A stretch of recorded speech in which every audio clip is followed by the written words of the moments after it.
नमस्कार सभी को। मैं doctor Neha, practising doctor at Bharat homeopathy.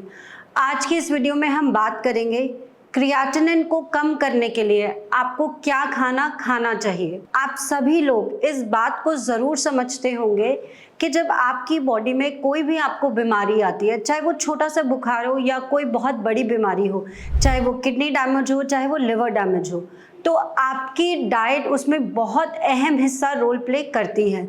बहुत सारी बीमारियों में अलग अलग डाइट की रिकमेंडेशंस होती है। बिल्कुल उसी तरीके से क्रोनिक किडनी डिजीज़ सीकेडी के केसेस में क्रिएटिनिन को कम करने के लिए भी डाइटरी रिकमेंडेशंस किए जाते हैं, जिसका सारा आधार इस बात पर होता है कि आपको ऐसी डाइट लेनी है जिसमें आपको सॉल्ट कम लेना है, यानी सोडियम रिस्ट्रिक्टेड डाइट लेनी है, पोटाशियम रिस्ट्रिक्टेड डाइट लेनी है और प्रोटीन रिस्ट्रिक्टेड डाइट लेनी है। कई बार भारत होम्योपैथी में हमने ये देखा है कि जब पेशेंट्स हमारे पास कंसल्टेशन के लिए आते हैं तो या तो उन्हें डाइट का बिल्कुल नॉलेज नहीं होता है और बहुत सारी गलत चीज़ें खा रहे होते हैं, जिसकी वजह से उनका क्रिएटिनिन लगातार बढ़ रहा होता है। या कई बार ऐसा भी देखा गया है कि पेशेंट डर की वजह से कुछ खाना ही नहीं खाता है, सिर्फ उबला हुआ खाना खाता है। तो आज इन सारी बातों को क्लियर करने के लिए और आपको ये बताने के लिए कि आप खाना खाएं और पेट भर के खाएं, जो अलाउड है बस उसी में से सिलेक्ट करके आपको खाना है। सबसे पहले हम बात करते हैं ऑयल के बारे में। आप देसी घी या ऑलिव ऑयल यूज़ कर सकते हैं। दूसरी बात करते हैं ग्रेन्स के बारे में कि आप कौन कौन से ग्रेन्स खा सकते हैं। आप होल ग्रेन सेलेक्ट करिए, उसमें भी आप गेहूं से बना हुआ कोई भी फॉर्म, दलिया है, रोटी है, वो सब आप खा सकते हैं।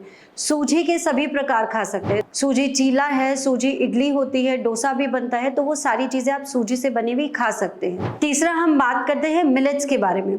मिलेट्स अगर स्पेसिफिकली बात करें तो वाइट मिलेट्स आप ले सकते हैं। वाइट मिलेट्स आपकी डाइट में एक अच्छा संपूर्ण मात्रा में आपको एनर्जी भी देता है और आपकी किडनी के लिए बहुत अच्छा भी माना जाता है। इसके अलावा आप ओट्स भी यूज़ कर सकते हैं। ओट्स आप उसको खिचड़ी की फॉर्म में बना सकते हैं, चावल की फॉर्म में बना सकते हैं। ये सारे ग्रेन्स का आप इस्तेमाल कर सकते हैं। आप इनफैक्ट अगर डायबिटिक नहीं हैं तो आप चावल भी इस्तेमाल कर सकते हैं। ये रही ग्रेन्स की बात। अब हम बात करते हैं इन ग्रेन्स के साथ आप कौन सी वेजिटेबल्स आप यूज़ कर सकते हैं। आपको वेजिटेबल्स ऐसी सेलेक्ट करनी है जिसमें सोडियम, पोटाशियम और फास्फोरस की मात्रा कम हो, जैसे कि आप घिया, तोरी, टिंडे, परमल, गोभी में आप फूल गोभी, पत्ता गोभी दोनों खा सकते हैं। आप ब्रोकली खा सकते हैं और साथ ही साथ आप शिमला मिर्च, कैप्सिकम, बेल पेपर दोनों ही ले सकते हैं। आपको जो भी खाना है इन्हीं सारी वेजिटेबल्स को मिक्स एंड मैच करके खाना है। अब हम बात करते हैं फ्रूट्स की। फ्रूट्स में भी वही रूल लागू होता है कि आपको सोडियम रिस्ट्रिक्टेड, पोटाशियम और फास्फोरस रिस्ट्रिक्टेड फूड सेलेक्ट करने हैं। अब बेस्ट फ्रूट्स आपके लिए कंसिडर किए जाते हैं एप्पल, पपाया, अमरूद ले सकते हैं, चेरी ले सकते हैं, इनफैक्ट आप चीकू भी ले सकते हैं। ये सारे फ्रूट्स आप ले सकते हैं। इस मौसम में नाशपाती भी अवेलेबल है तो वो भी आप खा सकते हैं। जब आप फ्रूट्स का सेवन करते हैं तो आपको एक बात का ध्यान रखना है कि एक दिन में एक ही फ्रूट खाना है, वन होल फ्रूट। उसकी सर्विंग भी 100 ग्राम से ज़्यादा ना हो, 100 से 150 ग्राम तक ही लेना है आपको, और बहुत सारे फ्रूट्स को मिक्स करके नहीं खाना है। अब एक और इम्पॉर्टेंट बात, सॉल्ट के बारे में हम बात करते हैं कि आखिरकार आपको लेना कितना है सॉल्ट। पूरे दिन भर में किडनी के पेशेंट को 3 ग्राम से ज़्यादा सॉल्ट का सेवन नहीं करना होता है। सॉल्ट में भी टेबल सॉल्ट जो अवेलेबल होता है वो ना इस्तेमाल करें।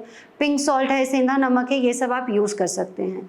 3 ग्राम का मतलब है कि 1 चम्मच 5 ग्राम की होती है, तो आप नाप के 3/4 चम्मच रख लीजिए और उसको पूरे दिन भर में स्प्रिंकल करके ले सकते हैं।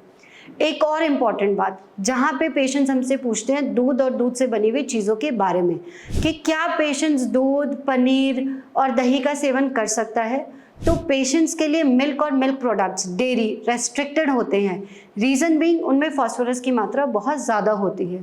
तो आप दूध का सेवन ना करके दूसरे ऑल्टरनेटिव्स को ढूंढिए जिसमें आपको एनर्जी भी पूरी मिले और आपकी बॉडी की जो रिक्वायरमेंट है वो भी पूरी हो। आई होप इस वीडियो से आपको डाइट से रिलेटेड सारी क्वेरीज क्लियर हो गई होगी कि क्या आप डिशेस बना सकते हैं, क्या आपको खाना है, सब्जियां हो, फल हो, कुछ भी। इसके अलावा भी आप कोई जानकारी लेना चाहते हैं तो आप भारत होम्योपैथी की टीम से कॉन्टैक्ट करिए and we will be there to help you. Thank you.